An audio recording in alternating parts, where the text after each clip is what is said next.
Bonjour mes chers amis, aujourd'hui je vais vous présenter le 8e chapitre du merveilleux livre de Charles Haanel, Système Maître, qui s'intitule Les principes et les résultats.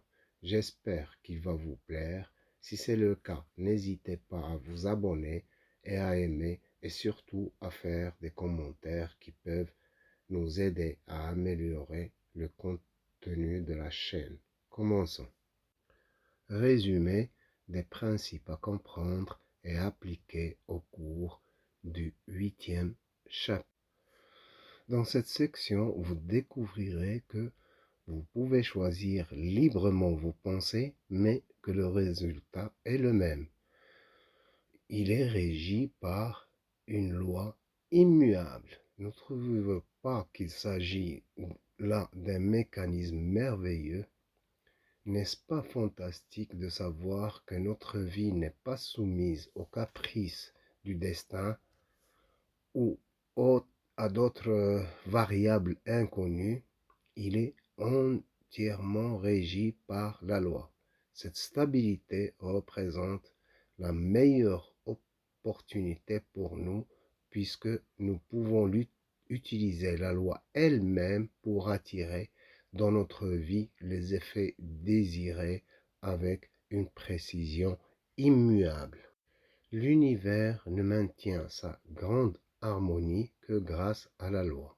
Si cette loi n'existait pas, il s'agit d'un chaos et non d'un cosmos. Tel est le secret de l'origine du bien et du mal.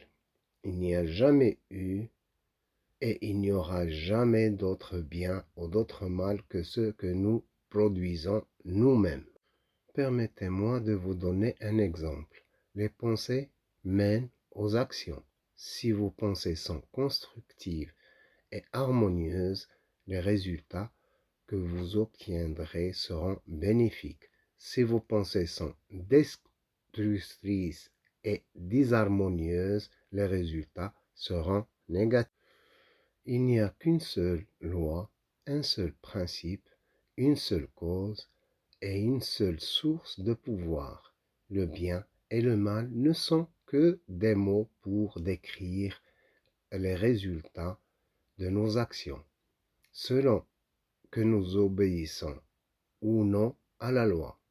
L'importance de cette affirmation est parfaitement illustrée par les vies d'Emerson et de Carlyle. Emerson aimait le bien et sa vie était une véritable symphonie de paix et d'harmonie.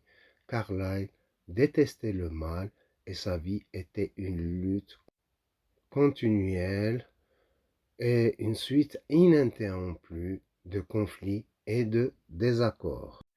Il s'agit donc de deux grands hommes qui ont cherché à atteindre le même idéal, mais l'un a utilisé une pensée constructive pour y parvenir, se mettant ainsi en harmonie avec la loi naturelle, tandis que l'autre a utilisé une pensée destructive qui n'apporte que des conflits dans sa vie. La conclusion est évidente.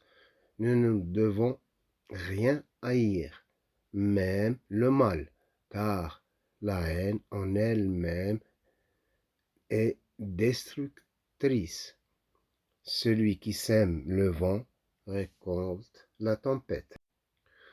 Les pensées sont un principe vital car elles sont le principe créateur même de l'univers. Par nature, elles se combinent toujours avec d'autres pensées similaires. Puisque le seul but de la vie est la croissance, tous les principes qui sous-entendent l'existence doivent contribuer à cet objectif.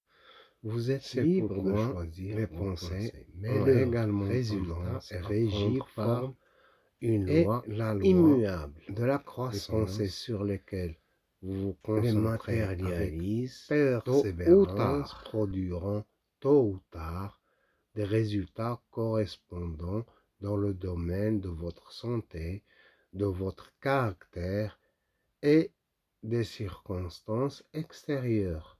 C'est pourquoi il est absolument nécessaire de remplacer les modes de pensée qui produisent des effets indésirables par des modes de pensée plus constructifs.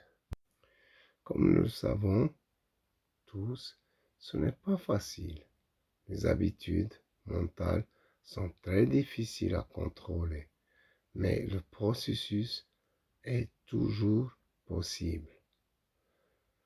La méthode consiste à commencer dès maintenant à remplacer les pensées destructives par des pensées opposées, constructives.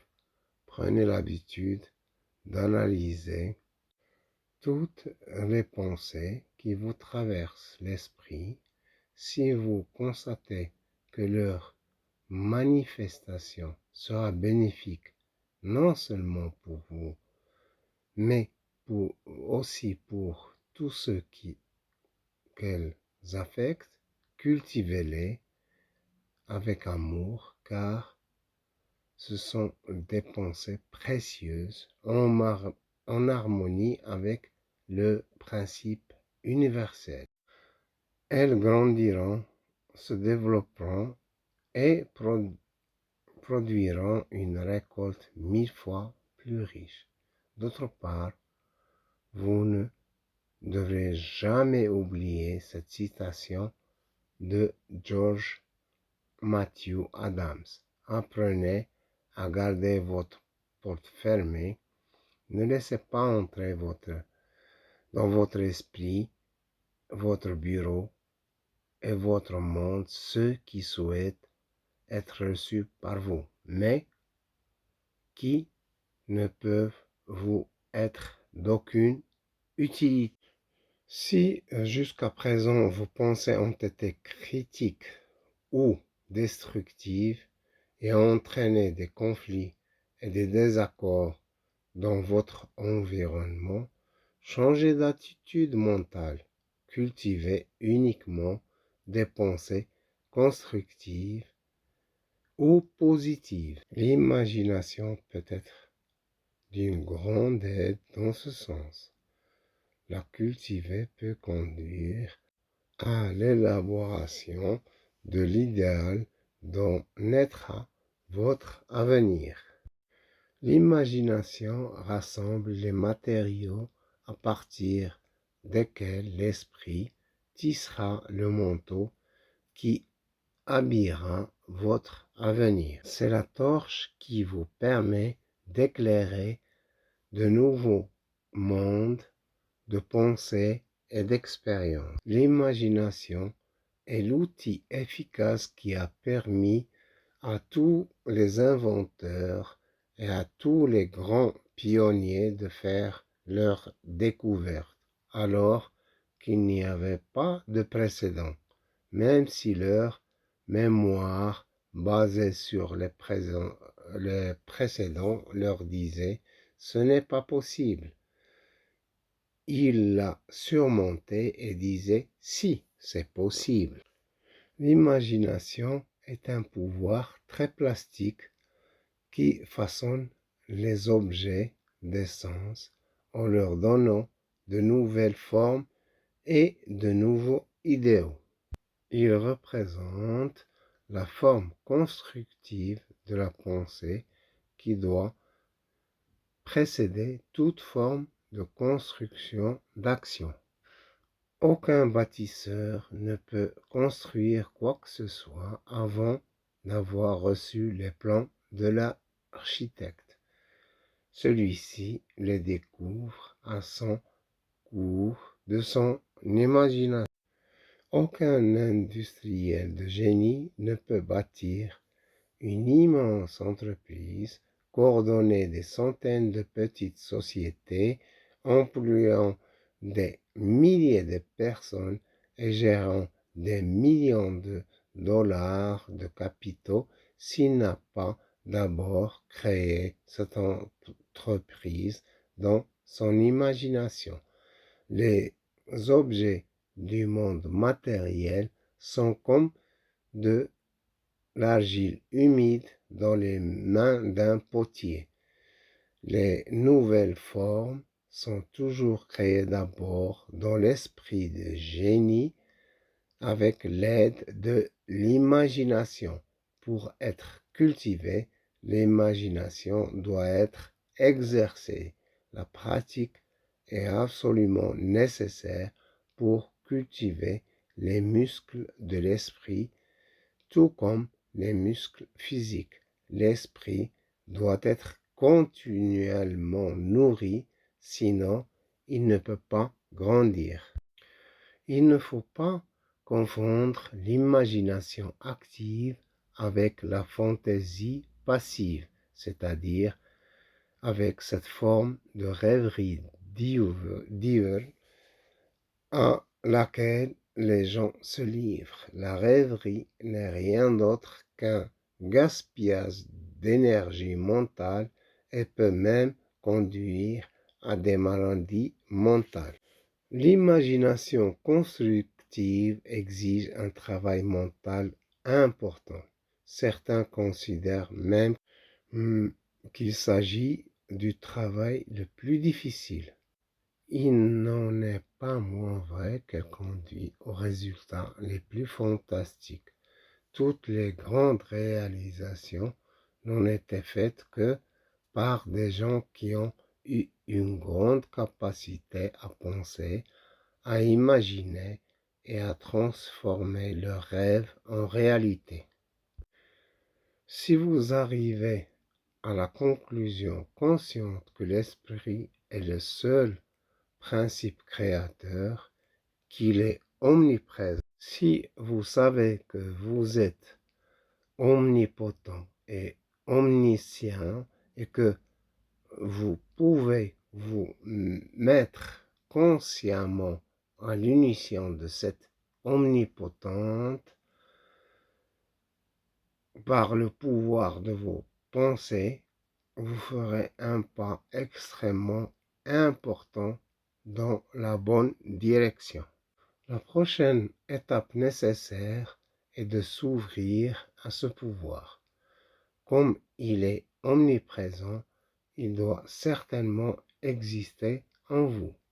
Nous savons que c'est vrai, car nous avons montré que tout pouvoir est en l'homme et non en dehors de lui. D'autre part, cette puissance doit être cultivée et libérée. Pour cela, l'homme doit être réceptif à cette réceptivité qui ne peut s'acquérir que par l'exercice comme la force physique. La loi de l'attraction vous conduira avec certitude vers les conditions, les expériences et l'environnement qui correspond à votre attitude mentale dominante. Les pensées sporadiques qui vous traversent l'esprit lorsque vous allez à l'église ou lorsque vous lisez un bon livre ne comptent pas dans cette équation. Si vous cultivez pendant 10 heures par jour des pensées négatives, des pensées de faiblesse ou des pensées de malheur divers, vous ne pouvez pas espérer jouir de conditions de vie bénéfiques, belles et harmonieuses, pour la simple raison que vous êtes concentré pendant 10 minutes sur des pensées positives, puissantes et créatives. Le véritable pouvoir vient de l'intérieur. Tout le pouvoir du monde se trouve à l'intérieur de l'homme, attendant qu'il le découvre, qu'il le reconnaisse et qu'il l'assume en se concentrant sur lui jusqu'à ce qu'il ne fasse plus qu'un avec lui. De nombreuses personnes affirment vouloir vivre pleinement, mais la plupart d'entre elles pensent qu'il suffit d'exercer leurs muscles, de respirer de manière scientifique de ne manger que certains aliments et de boire autant que possible de l'eau à température ambiante. Cependant, les résultats sont quasiment inexistants. Au contraire, ceux qui s'éveillent, qui réalisent la vérité et qui affirment leur unité avec toute vie constante, que leur vision devient plus claire, que leurs pieds deviennent plus élastiques et qu'ils retrouvent la vigueur de la jeunesse. En d'autres termes, ils découvrent la source de tous les pouvoirs. Toutes les erreurs sont dues à l'ignorance. La croissance et l'évolution sont déterminées par l'accumulation de la connaissance et le pouvoir correspondant. Le véritable pouvoir équivaut à la reconnaissance et à la démonstration. La connaissance, ce pouvoir est spirituel et réside dans le cœur de tous les hommes, et il est l'âme même de l'univers. Cette connaissance est la conséquence de la capacité de l'homme à penser. En d'autres termes, la pensée est le germe de l'évolution consciente de l'homme. Dès que l'homme cesse de progresser dans ses pensées et ses idéaux, ses forces commencent immédiatement à se dégrader, ce qui reflète également dans son corps. Toutes les personnes qui réussissent se concentrent sur les idéaux qu'elles veulent mettre en pratique et se concentrent toujours sur la prochaine étape nécessaire pour atteindre leur idéal. Le principal matériau avec lequel ils construisent leur pensée est l'imagination et l'atelier dans lequel ils travaillent. L'esprit est cette force toujours en mouvement par laquelle ils attirent dans leur vie les personnes et les circonstances nécessaires pour atteindre le succès qu'ils désirent. Et l'imagination est le moule dans lequel toutes les grandes réalisations sont forgées. Si vous êtes fidèle à votre idéal, vous entendrez sûrement l'appel lorsque les circonstances extérieures seront préparées pour la matérialisation de vos plans, et les résultats que vous obtiendrez correspondront exactement à votre foi dans l'idéal cultivé. Le maintien ferme de l'idéal mental est la seule prémisse qui attire les conditions nécessaires à son accomplissement. C'est la seule méthode qui vous permettra de tisser ce vêtement de l'esprit et de force qui habitera toute votre existence. Ce n'est qu'en appliquant cette méthode que vous pouvez vivre une vie magique à l'abri de tout danger. Ce n'est qu'ainsi que vous deviendrez une force puissante, la seule qui puisse attirer la richesse et l'harmonie dans votre vie. C'est ce levain qui pénètre actuellement la conscience planétaire et qui est responsable de la grande agitation qui caractérise la planète aujourd'hui. Dans le chapitre précédent, vous avez créé une image mentale. En d'autres termes, vous avez matérialisé une première forme invisible en lui donnant une forme visible. Ce chapitre je vous invite à prendre un objet et à imaginer son origine, ce dont il, il est réellement fait. Cette pratique développera votre imagination, votre vision intérieure, votre perception et votre intelligence.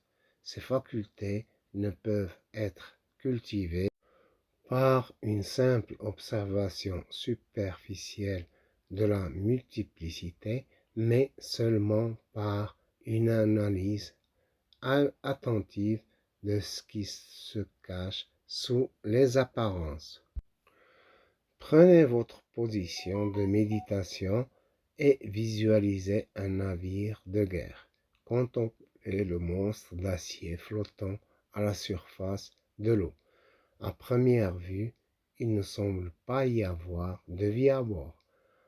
À la surface, un silence parfait règne, mais vous savez que la plus grande partie du navire est immergée sous l'eau et que sa hauteur réelle est comparable à celle d'un immeuble de 20 étages. Vous savez aussi qu'il y a des centaines de personnes à l'intérieur du navire, prêtes à tout moment de remplir leurs fonctions. Ces hommes sont des marins bien formés qui ont prouvé qu'ils étaient compétents pour faire fonctionner ce joyau technique. Vous savez très bien que même si la surface du navire est calme, il y a à l'intérieur des yeux qui peuvent voir à des kilomètres à la ronde. Aucun objet situé à cette distance ne peut échapper à leur regard vigilant. Bien qu'il semble totalement inoffensif, le vaisseau est prêt à lancer à tout moment des missiles pesant des tonnes sur des ennemis situés à plusieurs kilomètres. Visualisez toutes ces images détaillées dans votre esprit. Cela ne devrait pas être difficile pour vous. Mais continuez. Demandez-vous comment ce navire de guerre est né. Si vous êtes un observateur attentif, les images que vous verrez vous révéleront beaucoup de choses. Par exemple, contemplez les grandes plaques d'acier à partir desquelles le navire est construit et pensez aux milliers de sidérurgistes qui ont contribué à leur fabrication. Imaginez le minerai extrait de la mine chargé sur des bateaux ou des camions, puis fondu et traité dans l'aciérie. Remontez encore dans le temps et imaginez les architectes, les ingénieurs qui ont dessiné les plans de ce navire.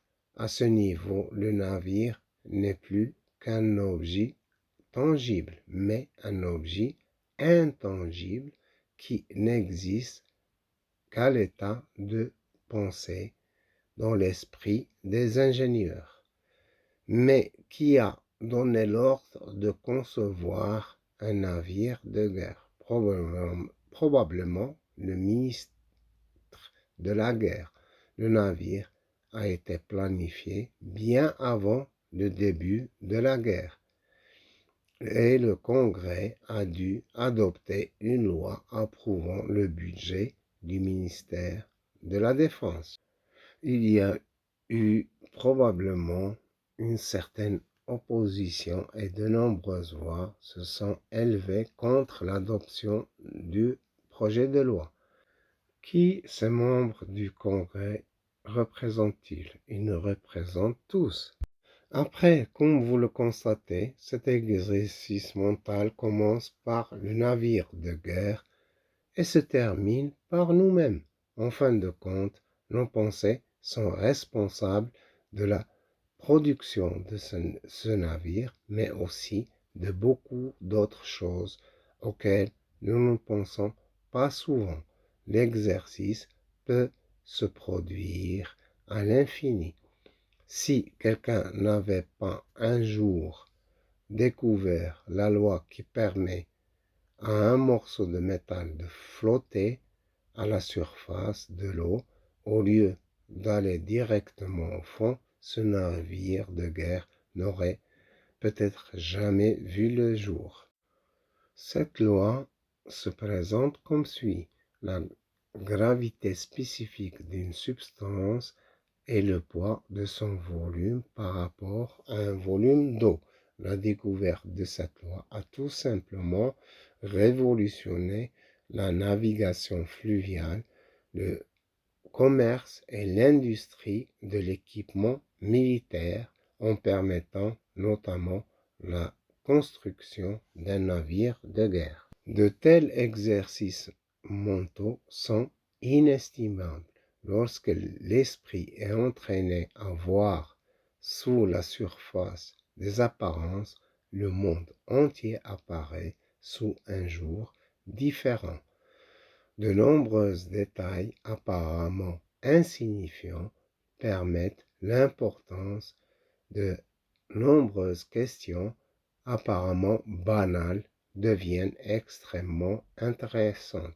En fin de compte, nous découvrirons que les seules choses qui comptent vraiment dans notre existence sont celles que nous pensions auparavant sans importance. Voilà, chers amis, le 8e chapitre de ce merveilleux livre de Charles Haanel. J'espère qu'il vous a plu. Alors, n'hésitez pas à vous abonner et à faire un j'aime et à partager. Je vous souhaite le meilleur et à bientôt pour une autre publication.